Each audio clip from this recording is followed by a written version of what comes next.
welcome to a special report. Well, Vice President Mohammed Hamid Ansari was recently in Mongolia to attend the 11th Asia-Europe Meeting Summit, or the ASEM. The summit deliberated upon issues of mutual interest to the two continents of Asia and Europe. The summit also gave a chance to India to further its ties with the host nation Mongolia, and also an opportunity to get glimpses of Mongolia's rich culture and tradition. In our special today, I, Aishwarya Kapoor, will tell you all about the ASEM Summit and also take you to a tour to the beautiful nation of Mongolia.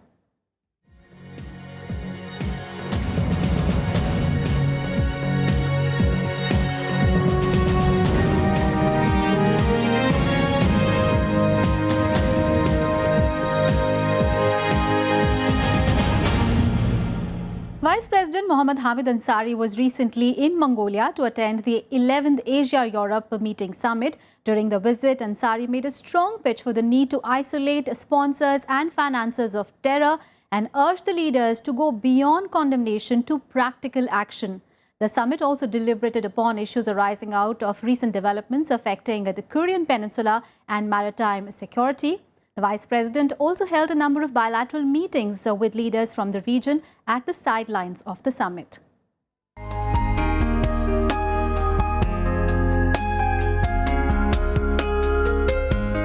The 11th Asia-Europe Meeting Summit commenced in the Mongolian capital with top leaders from 49 nations, including India, observing a minute of silence following the deadly truck attack in French city of Nice that killed over 84 people. We all stand united with the families of the victims, with the French people and their government in the fight against violence and hatred. Vice President Mohammed Hamid Ansari represented the Indian delegation at the ASEM Summit. He was also the lead speaker for the plenary session on promoting ASEM partnership for greater connectivity. During the session, Vice President called for speedy action against the perpetrators, organizers, financiers and sponsors of terror. He also called for the early adoption of the Comprehensive Convention on International Terrorism under the aegis of the United Nations. This year's summit brought together high-level delegation from 51 ASEM partners, 30 European and 21 Asian countries, and 2 intergovernmental organizations under an overall theme of 20 years of ASEM, Partnership for the Future through Connectivity. Vice President Mohammed Hamid Ansari also focused on connectivity between Asia and Europe to build mutually beneficial partnership. For us, the 20th most important one, as we regard it, is of connectivity of the youth, of youth exchanges, of focus on the youth, because they're the future of Asia, future of Europe, and they're the ones who will carry forward the agenda of ASEM. The ASEM meeting also deliberated upon issues arising out of recent developments affecting the Korean Peninsula and maritime security.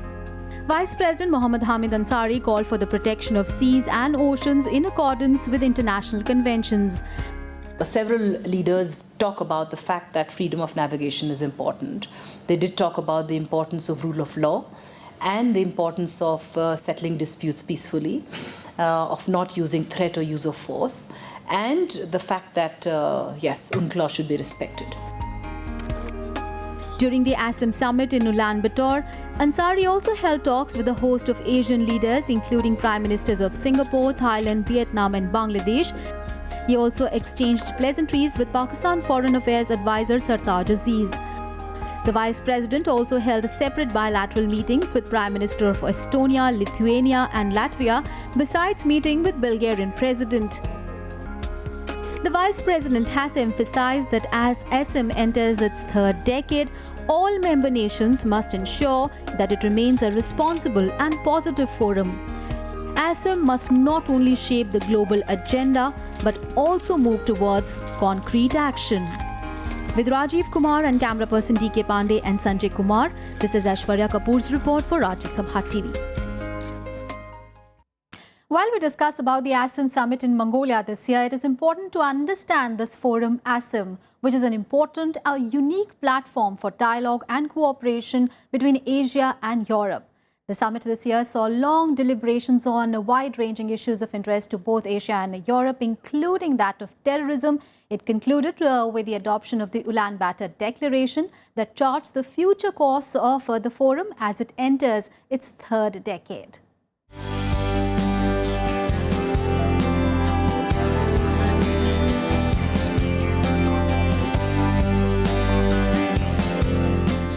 The Asia-Europe meeting, or ASEM, was established as a dialogue forum to bridge two continents, Asia and Europe. A forum that began with 26 members has now expanded its membership to 51 nations and 2 international organizations. The origins of ASEM lie in the mutual recognition in both Asia and Europe that the relationship between the two continents need to be strengthened, especially in view of the new global context. ASEM was founded in 1996 and it now has 51 member countries from both Asia and Europe, and it also has 2 partners, that is the ASEAN Secretariat and the European Union. ASEM represents 62.3% of the world's population, 57.2% of the global GDP, and almost 60% of the world trade. Apart from the biennial summits, ASEM ministers of finance, education, culture, transport, mayors and governors and parliamentarians also meet regularly. Development is the core issue, because there are some countries in this, especially this Euro-Asia region, they remain underdeveloped, mainly because of connectivity. They have oil, they have gas, they have other natural resources, but they are landlocked, they are not connected with Europe, or they are not properly connected with Asia. Although India had shown interest in joining the group during the initial years of its formation, it did not happen, in part because of India's limited engagement with ASEAN and also because India's quest for membership became entangled over the inclusion of Australia, New Zealand and Pakistan. While the forum was founded in Bangkok in 1996, India joined very late in 2007. However, ever since it joined ASEM, it has been a very active member. It has taken part in 4 summits so far. Not just participation, India also hosted the 11th ASEM Foreign Ministers meeting in 2013, which was inaugurated by Vice President Mohammed Hamid Ansari. It marked the beginning of a new orientation for future ASEM, as members agreed on tangible, result-oriented initiatives for Asia-Europe cooperation. We have very friendly relations with the Asian countries, the ASEAN, as well as ASEAN on the one side, and the other side, with the European Union. So we maintain close, cordial relations, all these countries who are part of the ASEM. The ASEM dialogue this year addressed political, economic and cultural issues with the objective of further strengthening the relationship between Asia and Europe, with special focus on connectivity. There was also concern over the dramatic events that unfolded in Turkey and horrific mass murders in Nice in France. Let the solidarity of our whole community in the face of terrorism and violence be an important message to the world. The ASEM also decided to designate an Asia Meet Europe, Europe Meets Asia Day, the day to be celebrated annually on 1st of March or any other day in the first week of March, will underline ASEM's importance. ASEM is celebrating its 20th anniversary this year, giving the forum an opportunity to push forward and enhance cooperation between Asia and Europe through increased connectivity. The Ulaanbaatar Declaration that is adopted this year at the summit is providing a roadmap for the forum as it enters its third decade. With camera person Sanjay Kumar, this is Aishwarya Kapoor reporting for Rajya Sabha TV from Ulaanbaatar, Mongolia. Well, there are age-old spiritual bonds between Mongolia and India that have grown as a strategic partnership. The two democratic nations have not only constructively collaborated within multilateral forums like the Non-Aligned Movement, United Nations, World Trade Organization, but also supported each other, making the bilateral ties warm and cordial.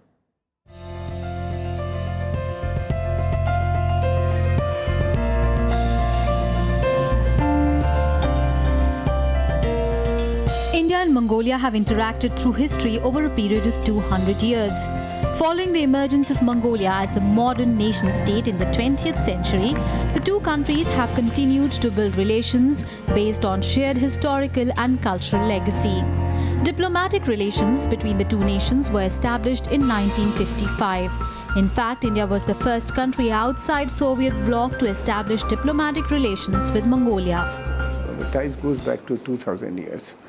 And we have continued to maintain friendly ties with the people of Mongolia, The modern period when Mongolia got independence in India or came out from the Russian influence and formed its own government. India was one of the first countries which recognized Mongolia. So we established a relationship. We have been, very cordial relation between the two that has been appreciated. Security experts point out the geostrategic position of Mongolia in Northeast Asia, and Mongolia is an important part of India's Act East Asia policy. On the other hand, India has featured importantly in Mongolia's third neighbor policy, which includes US, South Korea and Japan. Cultural, civilizational, historical linkages with Mongolia. The two most binding factors in our relationship are, of course, Buddhism, which goes back 2,000 years as far as our linkages to Mongolia are concerned. And then, of course, democracy. Recently, Prime Minister Narendra Modi visited the nation in May last year, during which India and Mongolia declared strategic partnership. Modi also addressed Mongolian parliament, and a $1 billion line of credit was extended to Mongolia for infrastructure and development, amongst many other fields. President Pratibha Patil and then current Prime Minister Modi has also visited Mongolia, and Prime Minister Modi has given them about $1 billion assistance, for infrastructure development. It's a loan, soft loan. So they will have a number of Indian public and private companies would be also investing in that country. There is also mutual trust and reciprocity visible at all international fora between the two countries. India proposed Mongolia's candidacy for the membership of the United Nations in 1961 and also in non-aligned movement. Similarly, Mongolia has been supporting India's inclusion as a permanent member in the UN Security Council. Mongolia has a special relationship strategically located, in that region. There are many countries around it, like South Korea, Korean, and then China is also trying to encroach its influence in that region, which it has, in the whole region it has, So that is a big problem for India. While in Mongolia to attend the 11th ASEM Summit, Vice President Mohammed Hamid Ansari also held talks with the Mongolian leadership. During their meetings, the issue of $1 billion line of credit offered to Mongolia by India was also discussed. Now we wait for concrete proposals from the government of Mongolia. And now that there is a newly elected government, the leadership told us that yes, once the government settles down, they will come up with concrete proposals about what they would like to use this particular line of credit. Indo-Mongolian relations have been growing. India provides technical and economic cooperation to Mongolia in the fields of higher education, agriculture, information and communication technology, and human resource development. With camera person D.K. Pandey and Sanjay Kumar, this is Aishwarya Kapoor's report for Rajya Sabha TV. Well, rugged Mongolia is an adventure destination where one can see the traditions of the past still practiced today by hardy nomads living on the country's vast steppes and deserts. And while nomadic Mongols live a simple life, their cousins in capital Ulaanbaatar are lurching headlong into the future. The legacy of Genghis Khan sharpens the experience of Mongolia. Take a look.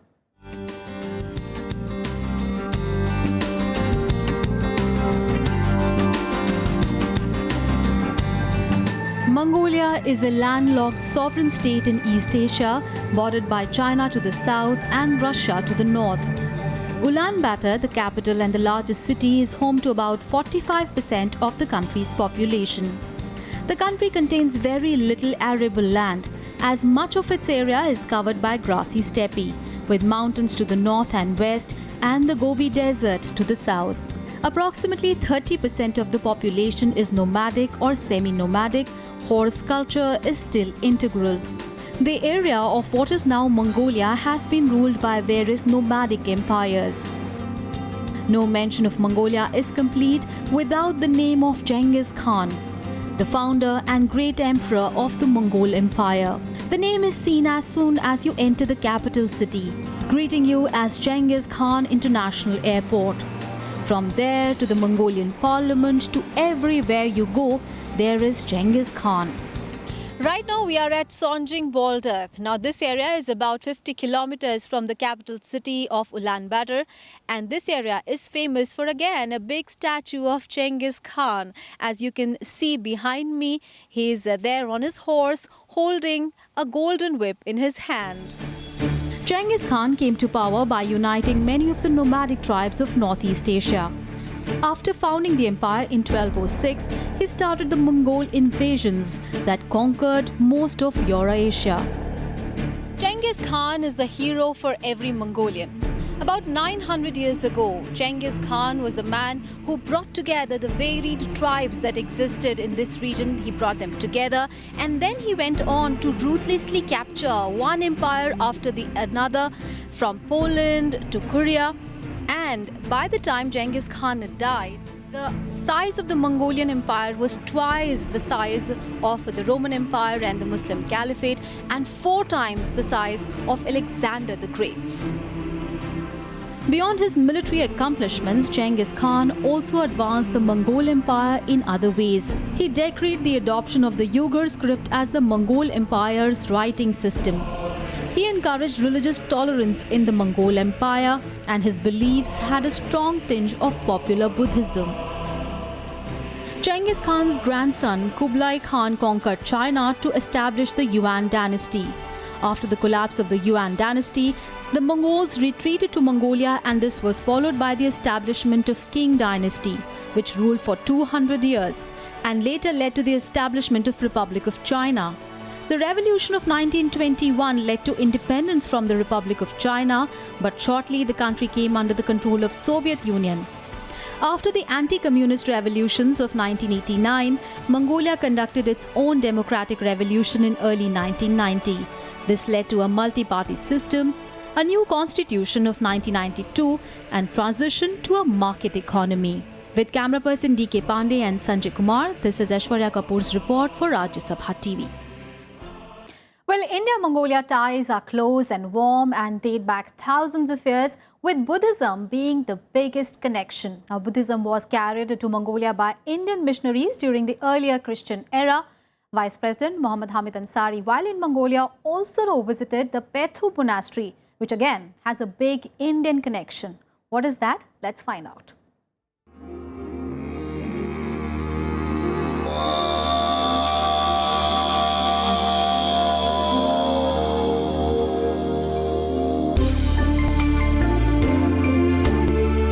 Buddhism is one of the most important connections between India and Mongolia.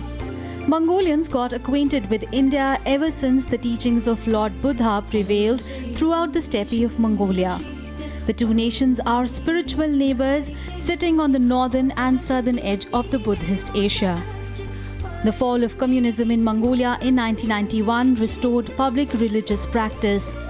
Tibetan Buddhism, which had been the prominent religion prior to the rise of communism, again rose to become the most widely practiced religion.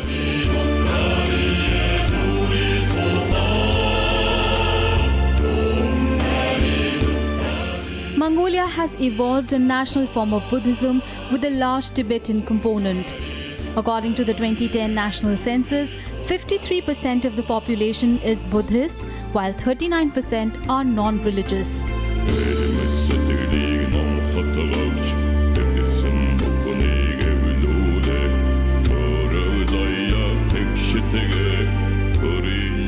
As part of his Mongolia tour, Vice President Mohammed Hamid Ansari also visited Pethu Monastery in the capital Ulaanbaatar.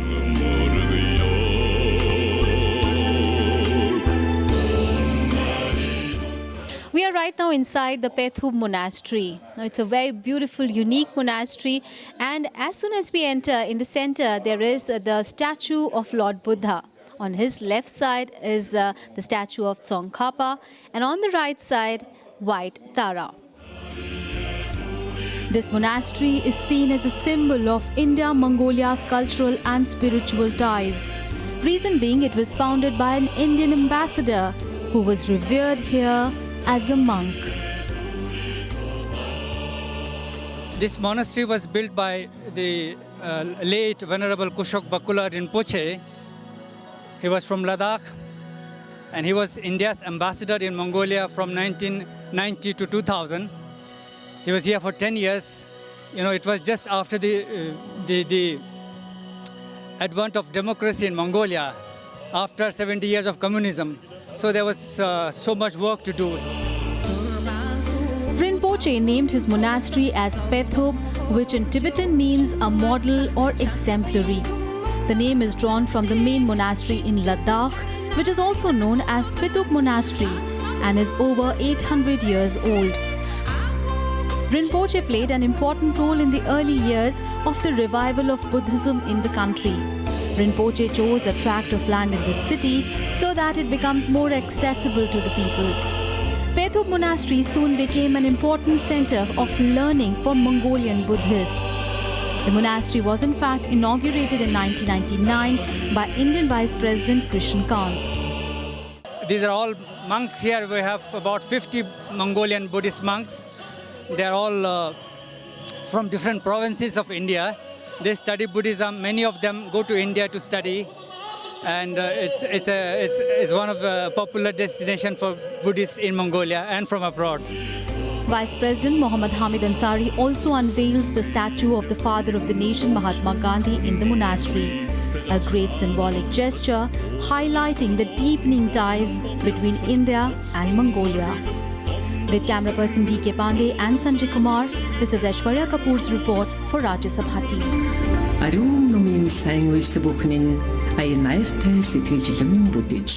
While Asian and European leaders at ASEM deliberated on crucial global issues, Mongolia's Nadam festival served as a light interval. The festival centers around the three main sports of horse racing, wrestling and archery. Now, these sports have been practiced for centuries in Mongolia as intrinsic parts of a previous nomadic life. Take a look at this colorful festival.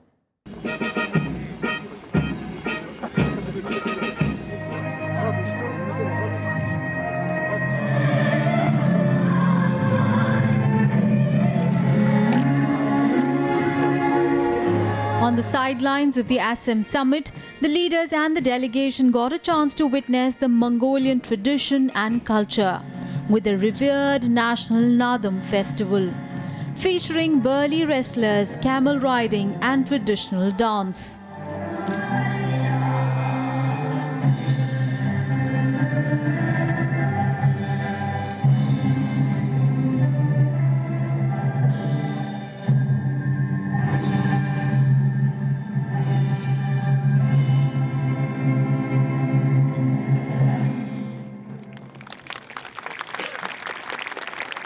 We are here today to witness the Mongolian festival of Nadam.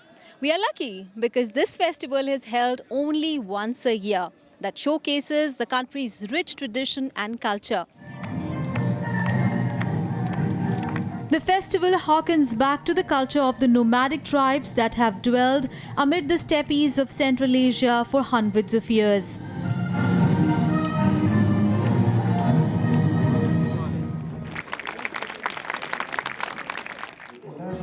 Nadam itself is believed to be at least 800 years old.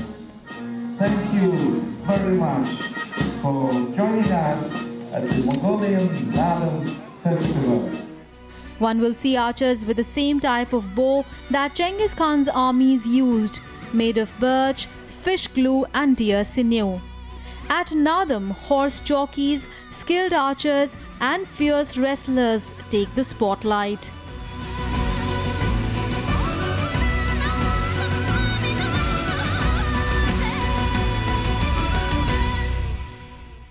Apart from the normal music and dance that every festival has, this festival is special because it also showcases the country's ancient sports, that is archery, wrestling and horse racing. And does some more eagle dancing.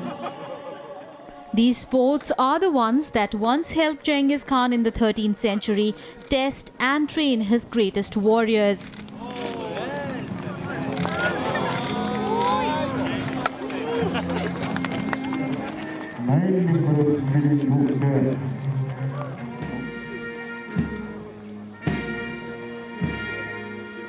Mongolian wrestling, archery and horseback riding developed the skills Genghis Khan sought for the men in his armies. Conventionally called the men's sports, recently women have begun to participate in the Nadam archery games and girls in the horse racing. Competitors come from around the country to take part in the festival, which has been held for hundreds of years.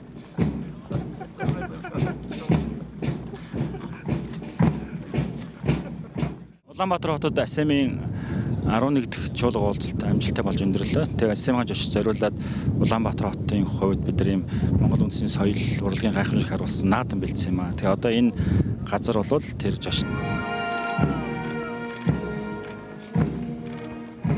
The archery competition is a colourful event with the players dressed up in deel, a traditional Mongolian outfit. Archers must stand, draw and shoot at a range set up 75 kilometers away.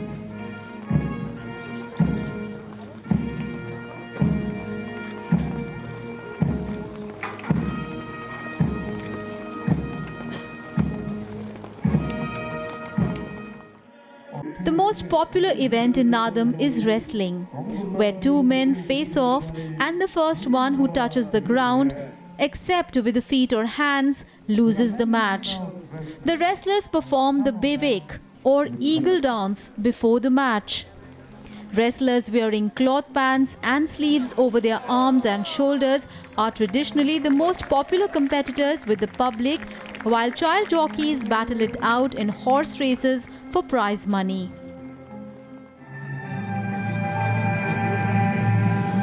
With camera person D.K. Pandey and Sanjay Kumar, this is Aishwarya Kapoor's report for Rajya Sabha TV from Mongolia.